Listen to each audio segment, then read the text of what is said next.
Welcome students. आज हम लोग बात करेंगे, कंपैरिजन करेंगे इलेक्ट्रोस्टैटिक फोर्स का और ग्रेविटेशनल फोर्स का, और ये जानेंगे कि क्या सिमिलैरिटीज हैं और क्या डिफरेंसेस हैं। तो फिर चलिए पढ़ते हैं।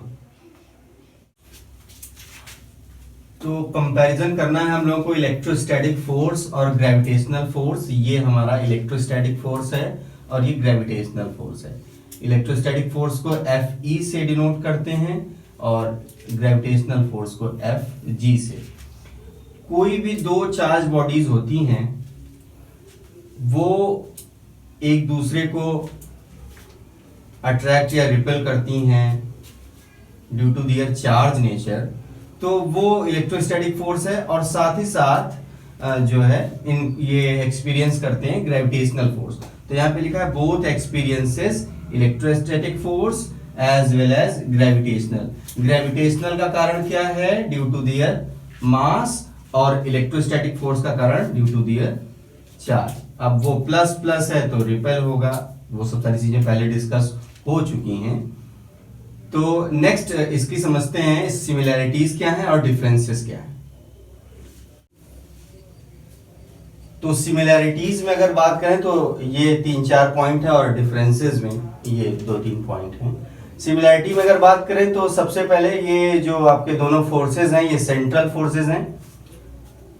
और सेंट्रल फोर्सेस का मतलब ये है कि दोनों ही बॉडीज को जोड़ने वाली लाइन पर कहीं फोर्स की डायरेक्शन लाई करेगी।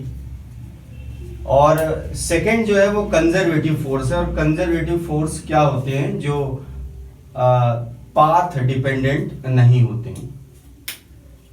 और दोनों ही फोर्सेस जो है वैक्यूम में ऑपरेट हो सकते हैं, दोनों ही निर्वात में जो है लागू होते हैं, यानी ऑपरेट किए जा सकते हैं।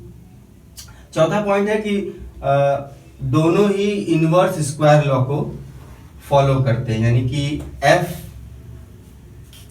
Is inversely proportional to the R square. R square क्या है? वो दो बॉडीज के बीच की डिस्टेंस है, इवन वो इलेक्ट्रोस्टैटिक फोर्स हो या फिर ग्रेविटेशनल फोर्स हो। ये सिमिलैरिटीज थी। अब अगर डिफरेंसेस की बात की जाए तो हमारा जो ग्रेविटेशनल फोर्स होता है वो केवल अट्रैक्शन की बात करता है, केवल अट्रैक्टिव। ये आपके हर जगह लागू होते हैं, अट्रैक्शन ही है, रिपल्सन ऐसी चीज इसमें नहीं है। और इलेक्ट्रोस्टैटिक फोर्स चूंकि चार्ज डिपेंडेंट है तो वो अट्रैक्टिव या रिपल्सिव हो सकते हैं। ग्रेविटेशनल फोर्स में मीडियम जैसी कोई चीज नहीं है, इंडिपेंडेंट ऑफ मीडियम, यानी माध्यम की कोई आवश्यकता नहीं है, ये स्वतंत्र है माध्यम के लिहाज से। इलेक्ट्रोस्टैटिक फोर्स जो है नेचर ऑफ मीडियम, यानी मीडियम कैसा है उस पर डिपेंड करता है। वैक्यूम में दोनों तो ऑपरेट हो ही सकते हैं, लेकिन यहाँ पर मीडियम की जो है ये मीडियम डिपेंडेंट है, जैसा मीडियम होगा वैसा ही वैरी करेगा इलेक्ट्रोस्टैटिक फोर्स। और ये बहुत इंपॉर्टेंट है कि जो इलेक्ट्रोस्टैटिक फोर्स है वो बहुत बड़ा है कंपैरिजन में ग्रेविटेशनल फोर्स के। और इन दोनों से भी जो सबसे बड़ा है वो न्यूक्लियर फोर्स है, वो हम लोग पहले लेक्चर में उसकी बात किए थे।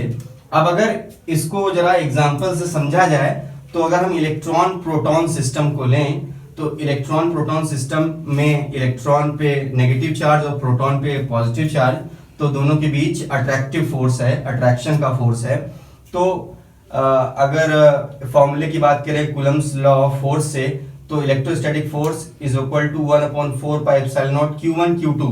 दोनों पे चार्ज E है, और E की वैल्यू क्या है? 1.6 × 10⁻19, और R स्क्वायर अपॉन में जो दोनों के बीच की डिस्टेंस है R, तो ये कुछ वैल्यू निकल के आती है। अगर ग्रेविटेशनल फोर्स की बात करी जाए तो ये G_me_mp/r², वही है, दोनों बॉडी सेम है तो डिस्टेंस भी सेम है। G क्या है? यूनिवर्सल ग्रेविटेशनल कांस्टेंट है, जिसकी वैल्यू 6.67 × 10⁻11। और अगर यहां बात की जाए 1/4 पाई एप्सिलॉन नॉट की, तो 9 × 10⁹। बाकी इलेक्ट्रॉन पे जो है, इलेक्ट्रॉन का मास जो होता है वो 9.1 × 10⁻31 kg, और प्रोटॉन का मास 1.7 या 1.67 भी लिया जाता है × 10⁻27। यहाँ पे आपको अगर ये नंबर्स आप छोड़ दें, केवल पावर्स को कैलकुलेट करें, तो जब आप Fe अपॉन Fg करेंगे तो ये लगभग 10 की पावर 40 के आसपास आएगा। कहीं कहीं आपको 10 पावर 39 भी मिल सकता है। ये थोड़ा बहुत वेरिएशन 1-2 जो डिजिट का हो सकता है।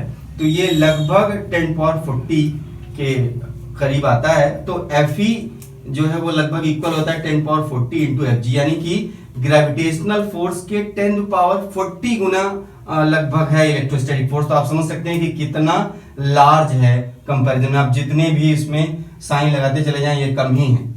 और इसी तरीके से अगर आप सॉल्व करें सारी चीजें, आपको पता है चार्जेस सब पे सेम, इलेक्ट्रॉन प्रोटॉन पे ये पॉजिटिव है ये नेगेटिव है, बस इतना ही फर्क है।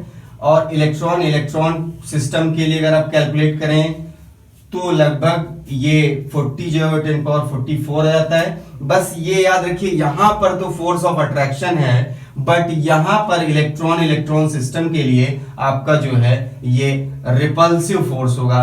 और ठीक ऐसा ही प्रोटॉन सिस्टम के लिए जो है आपका ये रिपल्सिव फोर्स होगा। ये कितने गुना होगा? ये Fe जो है वो 10 पावर 44 गुना होगा, और ये इलेक्ट्रॉन सिस्टम के लिए, और प्रोटॉन के लिए ये 10 की पावर 36 गुना होगा। तो बहुत बड़ा है ये फोर्स।